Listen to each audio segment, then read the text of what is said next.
di pertengahan perjalanan. Kurang lebih dari awal kita kesini sekitar 20 menit dan tinggal sekitar 1,5 jam lagi guys.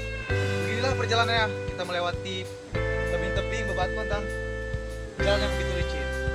Kali ini paraku sudah letih, sangat mendaki perjalanan pertama. Inilah mereka guys. Halo Fitra. Halo.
Hari ini kita udahi dulu perjalanannya karena kita pun cuaca udah gelap nih, mau hujan juga.